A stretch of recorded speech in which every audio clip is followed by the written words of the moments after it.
Скандально известному гонщику-блогеру на БМВ сегодня вынесли приговор. Водитель элитной иномарки в прошлом году сбил инспектора в Уфе и скрылся. Артура Газизова объявили тогда в федеральный розыск, однако он явился с повинной сам. Несколько месяцев назад мужчину взяли под стражу, и сегодня состоялись прения сторон, и суд вынес решение. С подробностями Лилия Курбанова.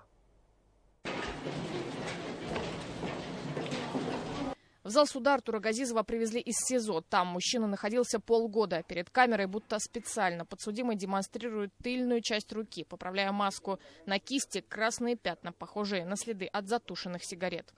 Наношу еще раз, извиняюсь перед потерпевшим. Когда мы говорим об исправлении осужденного, что мы хотим добиться от Газизова?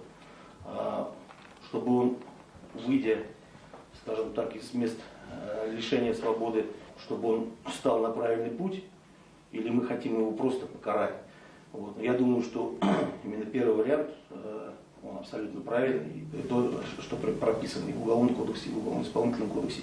Мужчину судят за ДТП, которое случилось 3 ноября 2020 года на улице Менделеева в Уфе. Артур Газизов сел за руль «Мерседеса» с номерами 3 семерки, без водительского удостоверения, словно понадеялся на удачу цифр. Не помогло. Нарушитель был в сводках. Его попытались остановить полицейские. Одного из них водитель сбил и прокатил несколько метров на капоте. Инспектора госпитализировали с тяжелыми травмами. Сторона обвинения в судебных прениях предлагала назначить наказание в виде 5 лет лишения свободы с военным наказанием исправительной колонии общего режима. Потерпевший полицейский Азат Нигмаджанов. Он потребовал денежную компенсацию. Суд назначил выплатить пострадавшему 270 тысяч рублей.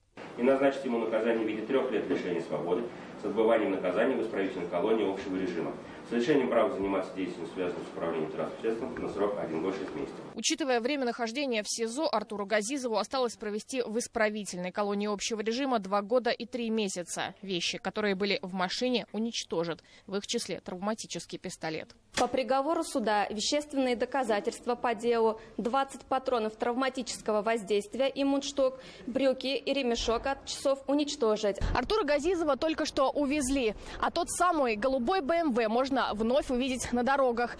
Машину вернули владельцу и разрешили пользоваться без ограничений, так что за рулем будет уже другой человек. Лилия Курбанова, Вадим Исламов, новости, Уфа.